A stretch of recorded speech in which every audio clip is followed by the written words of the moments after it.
1971 दक्षिण एशिया की हवा में बारूद की गंध फैल चुकी थी। भारत और पाकिस्तान के बीच तनाव अब खुली जंग में बदल चुका था।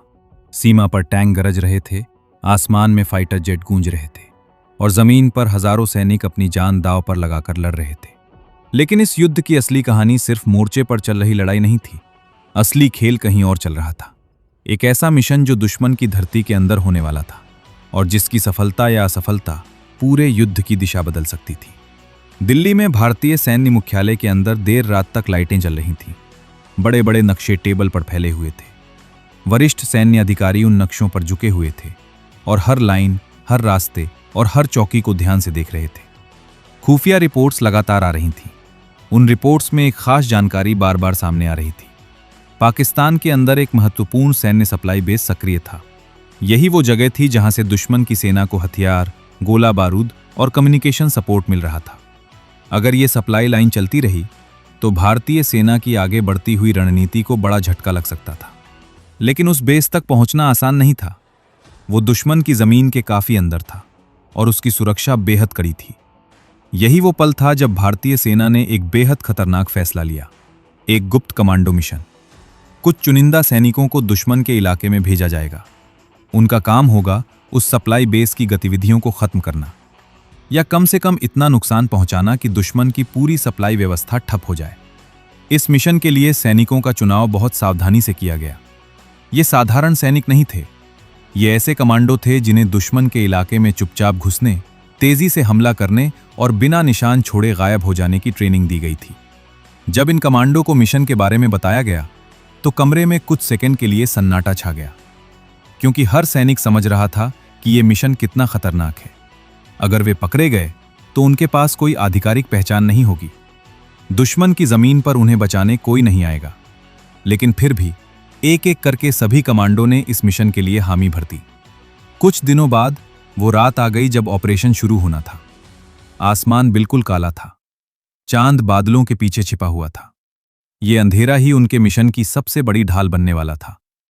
कमांडो टीम चुपचाप सीमा की ओर बढ़ रही थी। उनके कदम बेहद हल्के थे।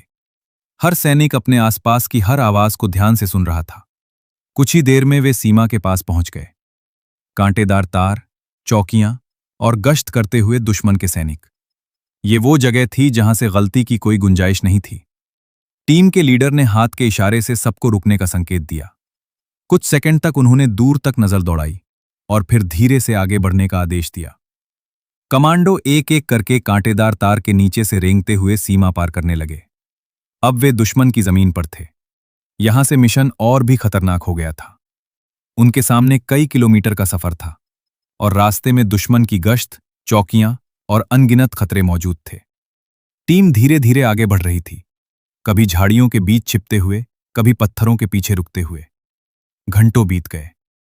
आखिरकार दूर अंधेरे में उन्हें वो जगह दिखाई दी जिसे वे तलाश रहे थे।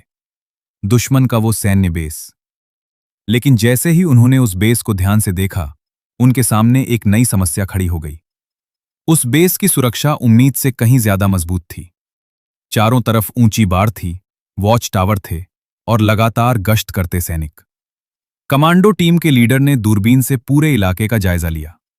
स्थिति पहले से कहीं ज्यादा मुश्किल लग रही थी। अगर वे सीधे अंदर जाने की कोशिश करते तो पकड़े जाने का खतरा बहुत ज्यादा था।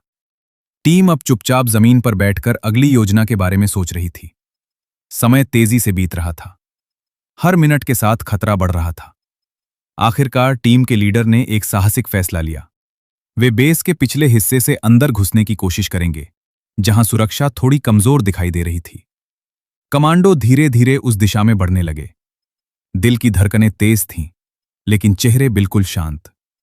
कुछ ही मिनटों में वे बेस की बाहरी बाड़ के पास पहुंच गए। अब मिशन का सबसे खतरनाक हिस्सा शुरू होने वाला था। अगर यहां जरा सी भी आवाज हुई तो पूरा बेस अलर्ट हो सकता था। कमांडो ने सावधानी से बाड़ काटनी शुरू की। कुछ सेकंड ऐसे लगे जैसे समय थम गया हो।